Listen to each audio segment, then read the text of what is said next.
And welcome so much, and thank you for joining us at the role models at the center of diversity discussion, fireside chat. I'm extremely nervous, I'm not gonna lie. Huge boots to fill. Thank you so much, my fellow co-founder, Ronnie Eriksson, Erdal, Peter, and Christina.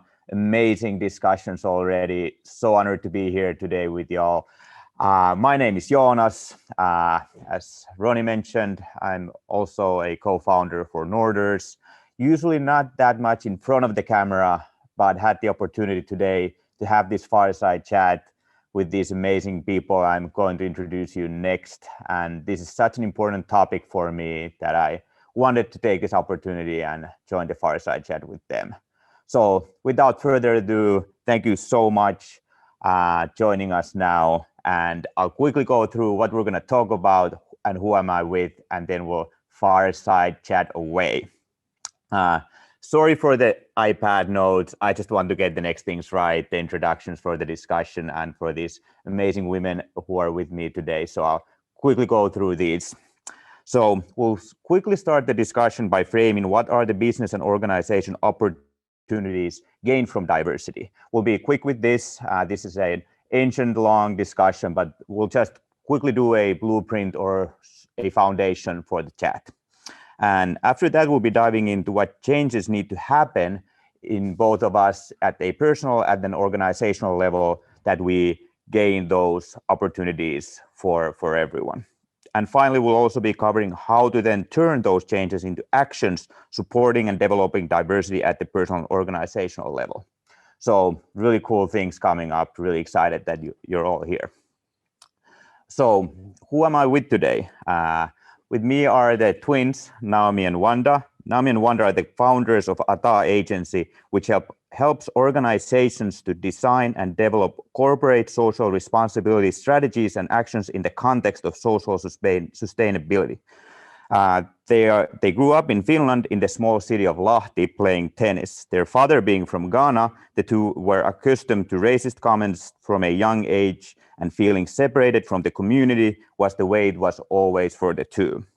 Tennis eventually took Naomi and Wanda to the United States, where their identity started to develop, as well as the understanding of the root level problems of Finnish cultural structures regarding diversity and inclusion.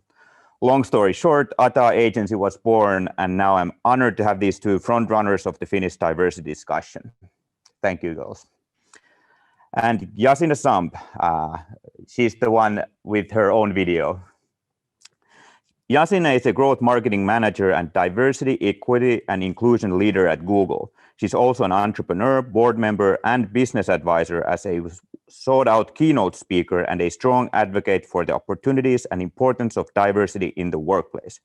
Yacine also comes from a Finnish African background, and growing up in Finland, she had to face the realities of racism and prejudice all across society. Well, for Yacine, through gymnastics, she learned the value of hard work and grit no matter what the color of your skin is. These skills made her the business leader she is today, and in this journey, she has then not only witnessed firsthand how the lack of equity can hurt the organization, but also how embracing diversity can create new potential for success at both personal and organizational levels. Whew. Thank you. Anything I should add there? Absolutely not. Thank you so much, Jonas, for those introductions. Thank you. Thank you, everyone, for being here. We've had the great last 3 weeks for preparing for this talk. And if this is going anywhere near as our preparation fireside chats went, it's going to be a good one. So as I mentioned in the beginning, let's jump into it. Let's lay the foundation for the opportunities behind diversity. Let's not spend too much time on it, just rather do a quick setup and build a blueprint. Is that okay? Absolutely. Yacine, you want to take a lead on that? I can definitely kick off, and as much as first of all, happy Nordic Day on my behalf as well. Truly privileged and happy to be here at the morning session. And I think, as Peter Westerbach as well said, the hope and the future is in the young people. And I've had the privilege, just to bring a bit of personal perspective, the privilege to work with Wanda and Naomi such a long time now. So definitely agree on that. Uh, while we want to jump as a group, I know that we don't want to make this a presentation or anything like that. We want to be very, very relaxed, almost like entering people in a safe space of discussion among friends. And as much as we want to jump into the deep end of the topic, I want to underline the fact that diversity is just not because it's fun, right? There are certain reasons from a business perspective how diversity brings competitive value and a competitive edge to companies. I'm just going to say two profit-related reasons because I hope that we're kind of over this topic, but just to justify for those of who have not perhaps been so closely with this topic. Like, for example, Catalyst found that companies with women board majorities outperformed others by 53%. So from binary gender perspective, when there is true gender diversity, especially at board level, the company is more likely to outperform others. Still, we see quite a few companies who are not in this stage, unfortunately. Secondly, to give a quick point on racial equity, for example, McKinsey in 2015 found that the companies in the top quartile for racial or ethnic diversity are 35% more likely to have higher financial returns above their respective industry medians. I'm also reading from my notes because these are things that, we have so many research, go to Harvard, Yale, Aldo University, whatever you want. There are so many researches on this, and we can send back up with links regarding that. But I would love to bring the conversation very quickly to the qualitative attributes that diversity, equity, and inclusion can bring to the company, which actually leads to the profits and better bottom line, which are like innovation. I many times mentioned working at Google that if there was not a single person in Google's YouTube team creating the product who didn't understand how a left-handed person uses their phone, I would be quite sad to see the number of users compared to the plus 1 billion, almost 2 billion users that we currently have, right? There are other qualitative attributes like opening new markets, obviously, problem solving, people from different backgrounds, just bring more diverse input instead of a homogeneous thinking. After this, I would love really Wanda and Naomi to carry on. First of all, thank you, Yacine. As you mentioned, it's been a pleasure getting to work with you, Jonas, and I'm just excited to celebrate this Nordic Day with everyone and having this important topic at the surface of the discussions. And so let's keep this open. But I want to continue where you left off, mentioning the innovation and people maybe trying to understand different kind of issues when it comes to diversity. But there's always this kind of a gap between trying to understand and relating into this topic. I think the left-handedness is a good example of that. You can try and figure out the issues or things that people need, but unless you have people that can relate into these daily things that you have to go through, let's say when you're a marginalized person, you won't be able to necessarily tackle those issues unless you have people at the board or people who have voices. And I would kind of like to add to what Yacine and Naomi said. Yacine mentioned all the benefits that companies can get from the diversity, for example, the innovation competitive edge. But I want to highlight that most of the times businesses are not able to get these benefits unless they understand the culture that needs to change towards inclusiveness and equity and belonging.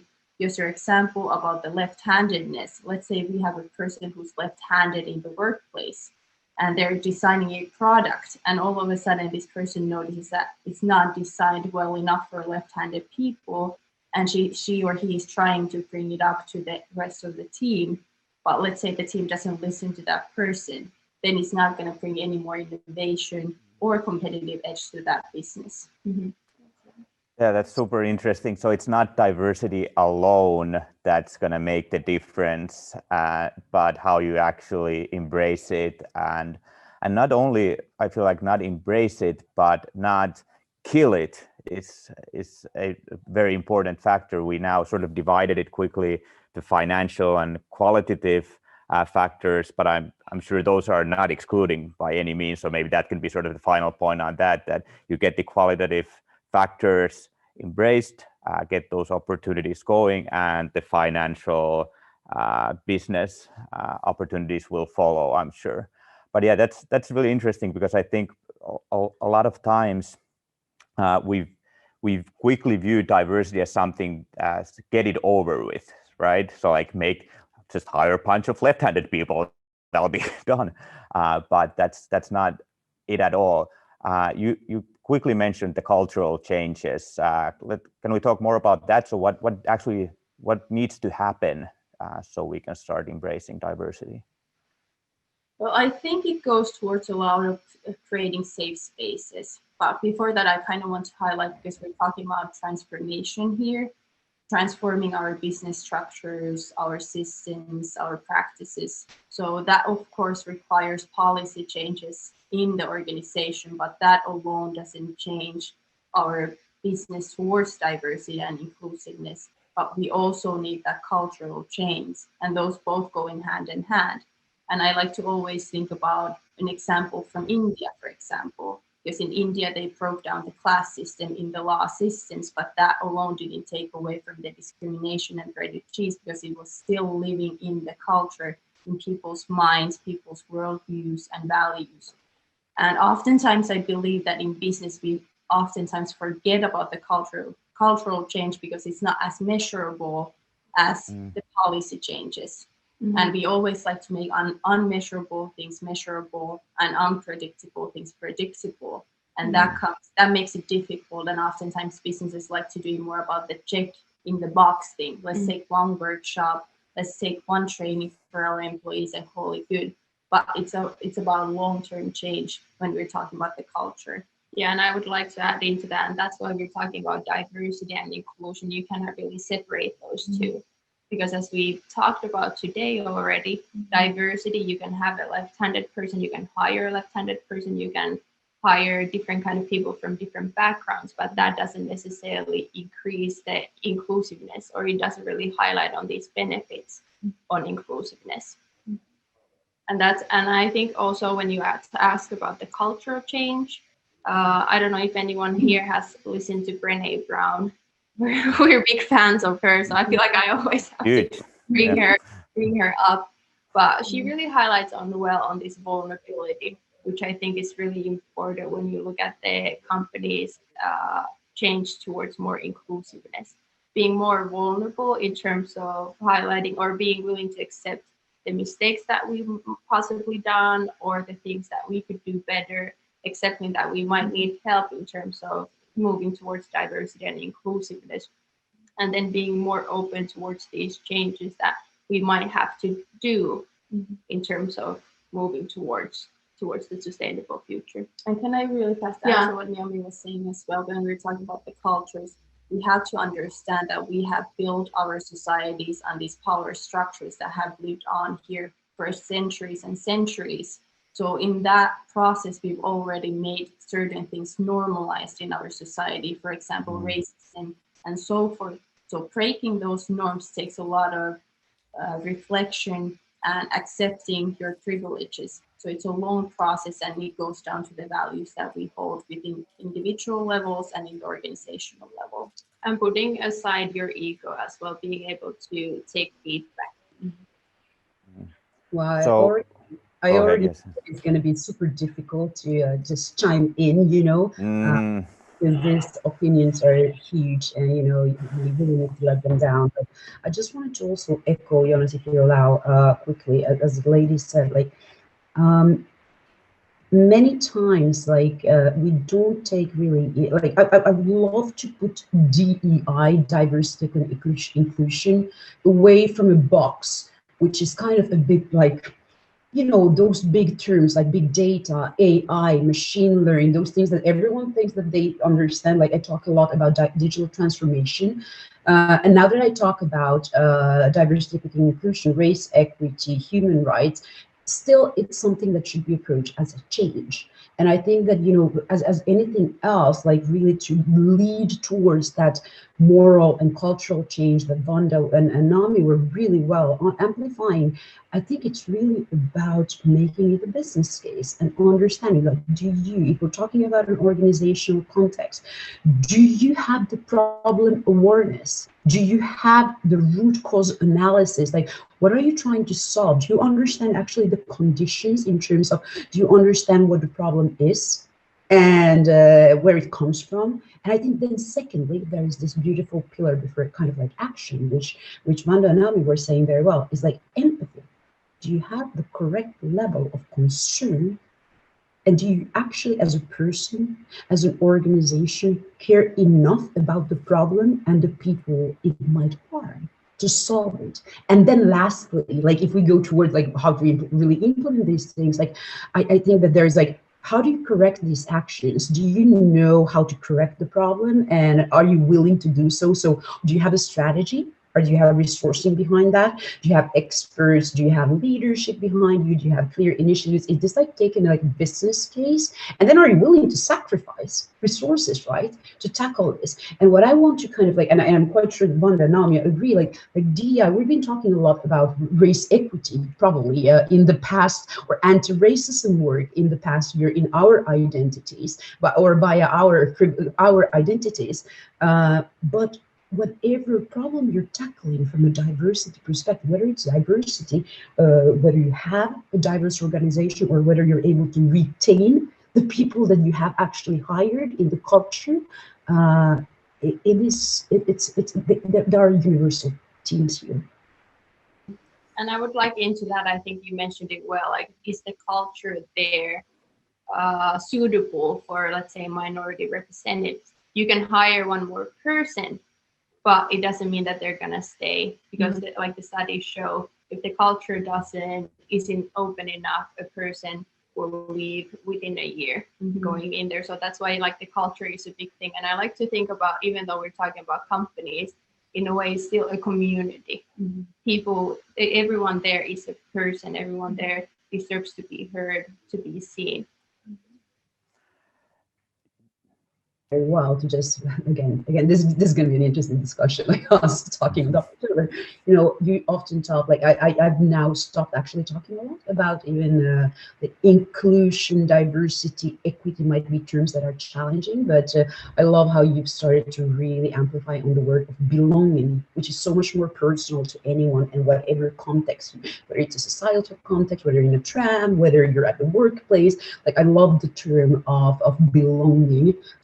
Because everyone knows that no one can put us in one single box, and belonging means different things in different contexts. So just to amplify on your great points on the moral and the cultural changes, I think how you have tagged belonging as part of your key work also in educating companies and big companies in Finland on these topics, I think that's something that I want to finalize with. So it sounds like it's really important to lay the foundation, build the blueprint through strategies and organizational transformation for making diversity possible and acceptable and beneficial for the organization. And at the same time, I was thinking, well, diversity also, it's very diverse. I mean, every person is different, and like it's not only about the color of your skin by any means, but there's still a lot of companies. I'm from Eastern Finland personally. There's a lot of companies in the Nordics, for example, where it's all white men or 99% white men of a certain age group. So my question here is, where does the diversity start? Can companies that are not diverse yet start building that blueprint and strategy and sort of make everything ready for diversity? Or do we first need to start exploring, I'm not sure if that's the best word, but start hiring diverse people to then, it feels rushed to imagine that would be like learn from mistakes kind of doing, because it's humans involved. Was that a clear question? Did that make sense? Are you okay if I quickly just start? Yeah. No, absolutely. I think personally, I always think about like you need to first understand what is the problem. After that, you need to educate yourself on it.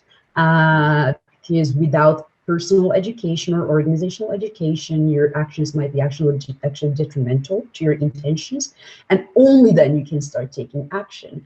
But I think and Wanda and Naomi will broaden it to an organizational context because they've worked with a lot of companies in Finland. But I think we could start from some real life examples, like to be very honest, like which are very, very universal from a perspective. And I remember when we were talking about, for example, the topic of at Google, what I've always appreciated is that at the Helsinki office, even if I'm working in Europe, Middle East, and Africa, or Northern European context, like if there is someone coming to the micro kitchen who doesn't speak Finnish. While we have some Finnish speakers, we have some other languages as well involved. The language is switched immediately into English, and this is something that I've been so proud actually over the years, seeing that people become very conscious of. Okay, this is a small thing. How an engineer from Germany can be better included in the company. Other examples are like. Cultural parties. Like I think that 10 years ago when I started at Google, it was like natural in Finland to always say that, hey, let's go to this kesäjuhlat, like a summer party to a cottage, and there's a bit of sauna and alcohol and everything. But hey, if you're leading Muslim people from other organizations, make those events inclusive for them. They might not drink alcohol. They people from abroad don't really understand, always outside of the Norders, by the way, don't understand sauna culture, so don't take it as granted.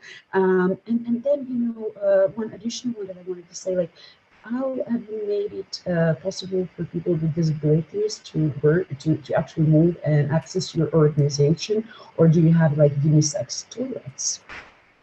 Those are things that are like very, like it might seem small, but really tactical and tangible things that can drive change. And then we can start talking about where do those actions actually come from? What were the strategies behind them? And before I take all the like Wanda, now please feel free to continue. But I think you framed it really in a lovely way, Joanna, saying that how do you do and how do you need to fail fast and cheap and everything? Yes, there is tolerance needed in the process of making equity work in an organization where some people just don't have the lived experience of, for example, of that person. There is tolerance and resilience needed, but there are also things that have been already done right. And those are not major things, to be honest. So just to give a few examples, I mute myself now.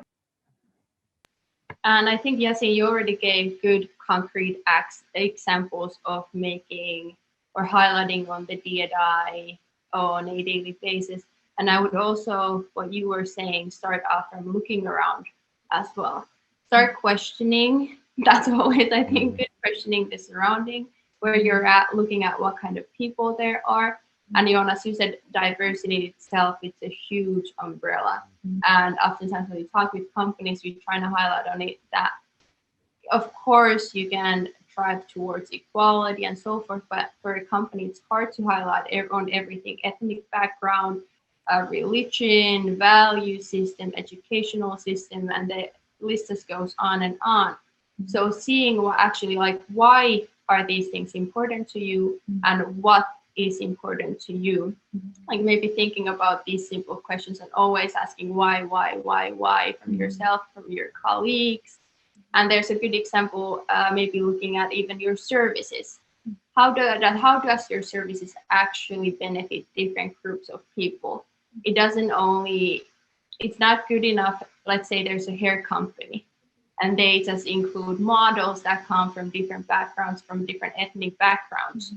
And at the end of the day, you don't even have services or products for that group of people. Or the worst thing is that you say that your products work for the curly hair, but you don't have any person in the workplace to say, does it work or does it not? So how, go ahead, yes. No, I just need to say that. Can I just amplify, because identifying myself as a background woman, Finnish Senegalese, you cannot understand the consequences of this as a business leader. I'm not even going to talk about it, but as a black woman who has a very different hair from many of the majority group, it means that the product might destroy your hair. And yeah, hair is not the biggest thing on earth, but when you already feel excluded in kind of product ranges like makeup, like where to find your foundation, like things like that, and then there is actually a product which is advertised with someone who you might actually identify to. I mean that hair is not the end of the day, but it's not doing the right thing, and it might destroy your hair as a black person. So these are the responsibilities the companies need to do. And I think later we will also talk about a bit of companies like who have done it right and who have tried but failed, and how the public and the market is nowadays responding to things, right? Like these are things that I love the example that you brought, because this is how consumers, we as people, can respond and can ask for responsibility, sustainability, and all these factors that are under the topics that we're discussing today, and demand this from companies. And it's not only companies, the change in management and everything, but we have also the lovely external public, which is either customers or your potential employees. And you might want to do it well from them, especially if they are underrepresented groups. And Wow, and you can, like you said, you cannot say that you care for everyone unless it goes internally as well. What's the culture inside of the company, and what products, as we talked about here, what products do you actually provide to different people? And may I add to really fast before you take over, Jonas, to what Yacine and Naomi were saying. One thing that I wish that companies would understand is the complexity of this issue about diversity, inclusiveness, and equity, that it is an extremely wicked problem that we are facing. So it takes a lot of time to actually tackle, okay, what does it actually mean, diversity, inclusiveness, and equity? So having firstly that broader understanding, and then we can fine tune the strategy for that, or custom strategy for that company that goes with the identity of the company. Because I could not be talking about the problems that left-handed people would be facing. So of course I would not create my brand based on left-handed people issues and so forth. So you have to think about, okay, what fits into my company's values and into my identity. So when you're talking about diversity, don't try to be talking for every single social issue that we have on this world. So define what that diversity means to your company. Is it about sexual orientation? Is it about ethnic background? And you don't have to be only, okay, this is the box. We're only going to talk about ethnic diversity, because we have to remember the intersectionality as well. Because, for example, we have here brown black ladies. So we can talk about from the feminine side, but we don't only talk about that feminine side. We also can talk about the ethnic issues. So that's one thing that I wanted to bring up as well. Wow, yeah, that's a handful, and what I quickly tried to pinpoint from there is that, so to start your organization's path towards diversity, you really need to start with maybe like concrete systems, some concrete steps, including unisex bathrooms or how you organize your summer parties, but sort of like build those systems around it that then can be analyzed and viewed. And to choose what systems to build and what policies to put in place, you need to ask why do we need this? What are we actually trying to achieve, and where are we trying to go? And I that was really fascinating that you pointed out. I was constantly thinking, okay, so do we just start hiring everyone? Is that the idea behind it? But you said it very clearly that then you need to choose what is sort of strategic for you and where you as an organization want to go. And you also mentioned that it's all super complex, and we already touched that in the beginning, that the history of this entire issue is so complex and it's going to be a long journey. And now we've been talking about very, very hard business qualities, how we can gain organizational growth and business development around it, but I would also like to go deeper into the moral issues and responsibilities around it, because I feel like that's also so important for us to take into consideration. It's how do we get from here?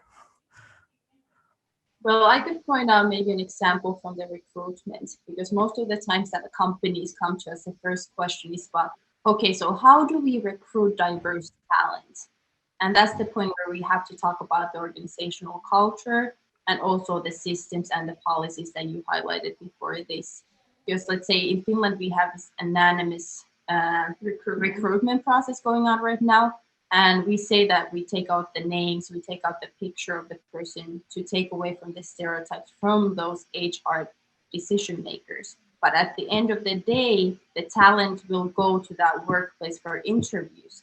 And if we have not tackled down all the stereotypes and prejudices that we have for those people who are responsible for the recruitment process, the stereotypes will take in place at the end of the process anyhow. So we always have to take in consideration that we all have stereotypes, we all have prejudices, but we have to be aware of those. And also at the same time, it comes down to the morals. Like, why do we want to change the power structures that we have? Because if we're thinking about it, at this point where we're fighting against the climate change, we have these certain power structures, and it's about class, that we have different classes, of course, and it's also about the morals, because we have people, to be quite honest with you, we have people at the top of the businesses that are kind of fighting to keep their power at this point. But we have to have the morals to actually want equity and equality in our world. Mm-hmm. And I think going back to the recruitment, also checking also the requirements when you're hiring people. What's the morality behind those decisions? What are you requiring from these people? Is it actually necessary? Because I read from somewhere this, I think they said it really well. Like, when we recruit people, we look for similar people that we have hired in the past to lower the risk. But in that case, we're not ready to take on the opportunities at the same time that is maybe a different kind of a person could bring into the table. And the requirements, I think that's a good thing. Like, do we really require that some person has a 3-year experience using a certain software, or is it something that we could teach that person if they're the right one for the job? Yeah. And I think I love how you bring up the recruitment point here, because it kind of many times comes back to the message of, if you're a business owner in general, like, what is easier, acquiring new customers or retaining the old ones and growing relationships with the old ones? And we're sometimes overemphasizing the responsibility on HR or employer branding and everything, because at the end of the day, yeah, we might create an employer brand, or we might have nice pictures and photos, like we were discussing with the hair discussion, but then when the person comes in, if there are not structures put in, like for example, changing the language, or not have, if you're in a wheelchair, you're able to access all the bathrooms, etc. Like, I think if you haven't thought these things through, at the end of the day, we're coming to the fact that the company, and especially when we're talking about any organization with especially profit or stock companies, every single individual is an investment. And it's then, honestly, many times I say to companies that it's then up to you whether you want to maximize their human potential and understand that whatever background they come from, do you want to create an equitable starting point for them to actually retain them in the organization, bring the diversity of thoughts, bring the innovative ideas, how to open up new markets in, let's say, Namibia, or I'm sometimes trying to make it really, really clear that at the end of the day, you're hiring all the time people, for example, to your companies, and why wouldn't you make sure that you can get them, you as an organization can get the most out of them, but they also would be highly engaged in bringing their full selves to your company. And I think these are the kind of, this is why I'm always saying, yeah, business, let's put it always back to business reasons as well. But I think, like we all have seen, like recruiting is like anonymous recruiting, but then how about the actual recruiting process? How about the actual salary definition? Are we basing salary on the person's previous jobs that the person had? Like just saying that I have friends who were able to get their internships in huge strategic consultancy firms, while I have friends who have been working at McDonald's even after graduating from universities and working on their PhDs. So, like when that time of recruiting comes, how do you define the salary? Is it equitable for everyone for the same job? How do we do the onboarding? What about then career development? Are we giving everyone equitable opportunities to stretch their careers? How are we driving their performance? How is rewards, benefits, everything? I'm always thinking, I'm sorry for a long monologue here, but I'm thinking that be present where it really matters for your employee. It's you. It's up to you as an organization or whatever community or entity where you want to increase diversity and equity. It's for you to understand what are the moments that matters to your different employees, and many times you can find them in the HR employee journey, but many times it's so much embedded in the culture that it's those unspoken things like how someone feels belonging just in a coffee room that makes a difference. I think that's well said what Yacine was saying. Can I bring it back to when you were talking about the journey and bringing someone's potential up? Because I think that brings us to the core of maybe D&I, about the belonging, about a relationship. It should be thought as a community building and relationships where every person should have the opportunity to be heard, to be seen, to belong, to be respected for who they are, and to be authentically who they are, and not to have hide their selves for any reason. Not to point any fingers, but whose responsibility this is then? Where do we, I think, both at the organizational and the individual level, where do we start? It comes down to a lot of accountability, because we need everyone in the organization and in our society to be accountable to take our society forward towards equality. And of course, the role models within the organization play even a bigger role. Of course, if you're a leader, you set the values. You are the example of what people see as successful. And as our coach, we used to say, somebody has to catch on fire for others to start burning around them as well. And I want to bring it back, as we said, about accountability. I don't know if people really understand the meaning of it. But I remember when we ended up going to study in the States, and our coach used to always say, like, remember to keep yourself accountable and your teammates accountable, which meant that you were able to say to your teammate if they were slacking on something, that, okay, you're not doing your job well here, like step up, do your things. And that goes back to the feedback culture as well. If people in our organizations notice things that are not there, that we cannot necessarily stand behind those moral values that are actually happening around us, take that feedback, reflect on it, and maybe start doing something to change the things, which goes back to, if you do these, let's say, measurements, if you test out how is the employee well-being at the points, actually look at the data that you're getting, look at the feedback that you're getting, and actually start doing stuff, because people get tired of bringing these things up all the time, maybe even once. So be there, as Yacine said. One of the things here is to be there for your employees and actually listen. And for me, that has come down to really, like what you mentioned, being able to give and take feedback. First of all, you're the role model yourself. You need to take leadership. If you're a leader, it's somewhat maybe easier, because then you'll have the voice, you'll have the credibility, but every one of us can be a leader. But what has really come down for me during this preparation and doing all of this studying within the last 3 weeks is building the system for feedback, giving and taking, the safe space. And for example, for me, so this has been a topic that I've been extremely interested about for such a long time. And then I finally got the opportunity to have this fireside chat with you. And I quickly noticed how nervous I was. Like, I've grew up in Eastern Finland. I've played hockey for more than half of my life, where I'm with 20 white men 24/7 pretty much. And so like, do I call them Black or African? Or like, how is this? Are they gonna judge me? How about if I say something wrong?